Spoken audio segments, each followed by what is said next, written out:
परंपराओं में विश्वास रहा और 19 महीने जेल में रहे आपके पिताश्री मेरे साथ, वो भी लोकतंत्र का ही हत्या हो रही थी उस समय। प्रांशु जी, वोट किसको दिया था ये भी कांग्रेस को क्या? अरे भाई मैं तो मेंबर ही नहीं हूं, कहां आपकी सुई अटकी हुई है? जो मेंबर नहीं है वो वोट नहीं दे सकता। आप क्या हो सकता है, चल जाता हूं। सारे एमपी है, उसके एक्स एमपी मेंबर होते हैं, कैसे मेंबर नहीं है? आप किसको झुठला रहे हैं?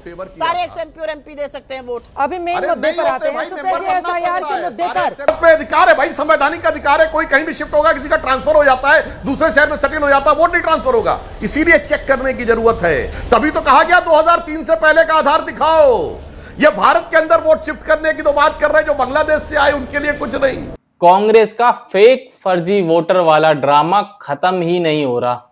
ऐसा लग रहा है कि उन्होंने सीधा बोला है और एकदम कहते हैं ना स्टैंप के साथ बोला है कि भाई यही सही है और यही इस सदी का सबसे बड़ा घोटाला है। हर न्यूज चैनल पर, हर मीडिया चैनल पर एक ही बात है, डिबेट के अंदर कांग्रेस साबित करने पे तुली हुई है कि हाँ जी वो फर्जी वोटर ही हैं। आज की डिबेट के अंदर भी ऐसा ही हो रहा था कि जहां पर सुप्रिया श्रीनेत ने एक एक करके इधर उधर की बेतुकी बातें करके बीजेपी को बदनाम करने की कोशिश और साजिश सारी कर डाली, लेकिन सुधांशु त्रिवेदी जी और उनसे भी ऊपर आदमी केसी त्यागी जी ने इस तरीके से धोया, जेल वेल सब याद दिला दी उनको, एक एक चीजें और कच्चा चिट्ठा सारा खोल दिया और उन्हें अपनी बोलती बंद करनी पड़ी। तो क्या कुछ खास हुआ इस पूरी डिबेट के अंदर, और बड़ी ही बेहतरीन और जबरदस्त डिबेट हुई। चलिए आइए देखते हैं। कई ऐसे सवाल है जिसको लेकर मैं आऊंगी। केसी त्यागी जी बहुत देर से चुप है, उनकी एक भी टिप्पणी नहीं हो पाई है। केसी त्यागी जी, उन्होंने बहुत सारे आरोप लगाए हैं आप लोगों की पार्टी पर, आप जवाब देते हैं। सुप्रीम कोर्ट का आज का जो फैसला है,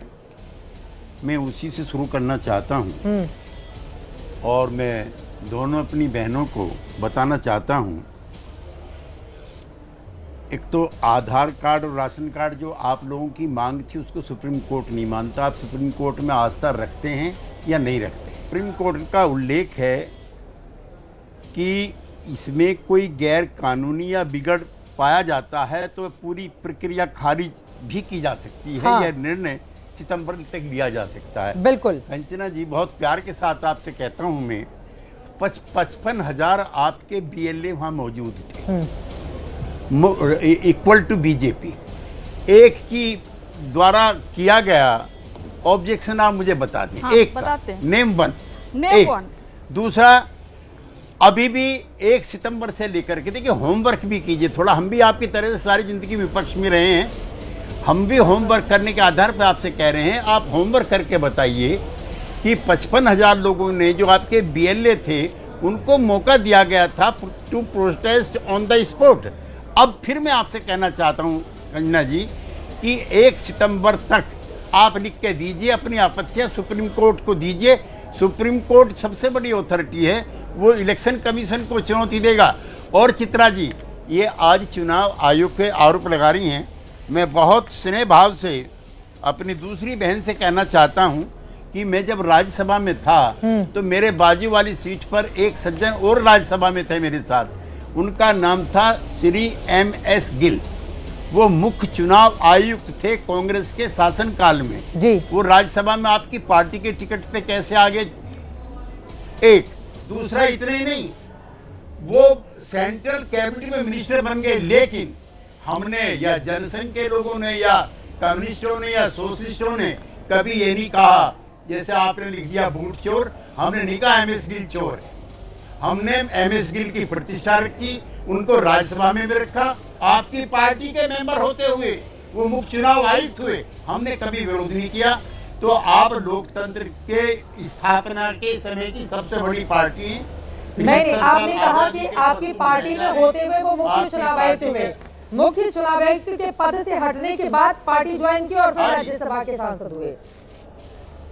क्या क्या है सर? नहीं, मुख्य चुनाव आयुक्त थे श्री MS गिल जी। उसके बाद जब उनका टर्म खत्म हो गया, हाँ, तो कांग्रेस पार्टी ने उनको राज्यसभा में भेजा। एंड नॉट ओनली दिस, उनको मिनिस्टर बनाया और वो मेरे साथ राज्यसभा में थे।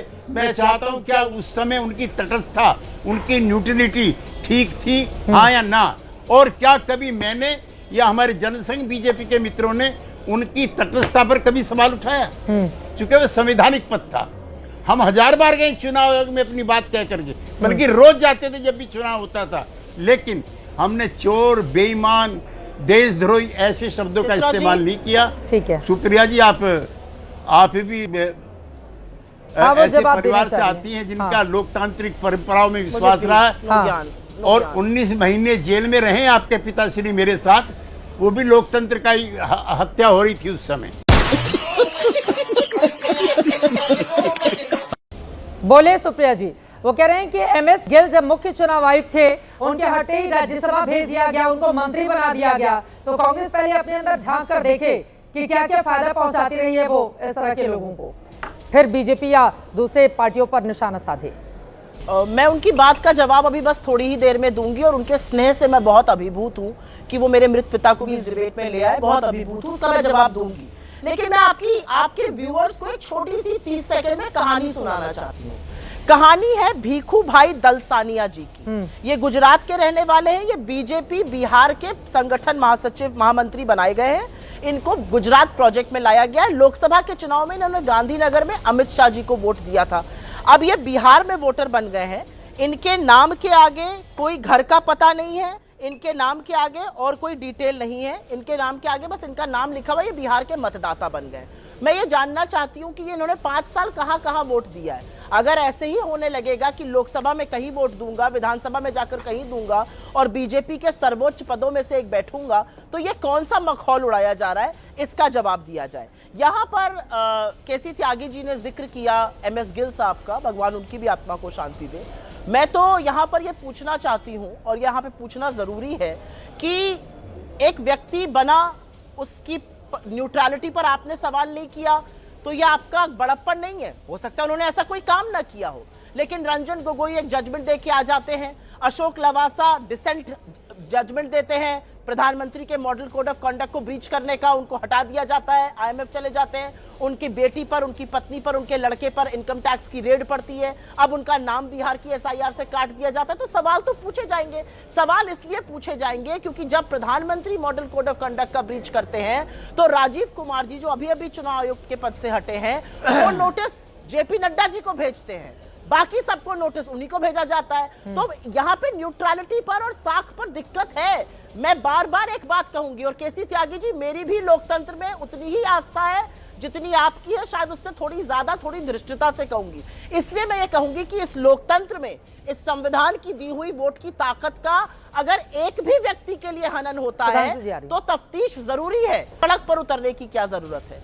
जब सड़कें सूनी हो जाती है तो संसद आवारा हो जाती है। ये बात और ये शब्द मेरे नहीं, ये डॉक्टर राम मनोहर लोहिया के थे। और ये जरूरी है कि याद दिलाया जाए यहाँ पर कि सड़क से संसद तक लोकतंत्र का जीवित रहना जरूरी है, और इसलिए जरूरी है सड़क से संसद तक का लोकतंत्र का जीवित रहना, जिससे कि लोगों के मुद्दे उठे। फिर तो बीजेपी जब प्रदर्शन करती थी कांग्रेस की सरकारों के खिलाफ, तो क्या वो गलत करती थी? वो उनका लोकतांत्रिक अधिकार था, ये हमारा लोकतांत्रिक अधिकार है। ठीक है। 60% से ज्यादा 68% वोट इस देश के विपक्ष को पड़ा है, और अगर हम लोगों के मुद्दे नहीं उठाएंगे, सड़कों पर नहीं उतरेंगे, हमें तो लाठियां पड़ी, हमें तो बैरिकेडिंग लगाई गई। इंडिया गठबंधन का अलग है और क्षेत्रीय पार्टियों का अलग है। पूरी तरह से विपक्षी दलों को आप मत जोड़ लीजिए।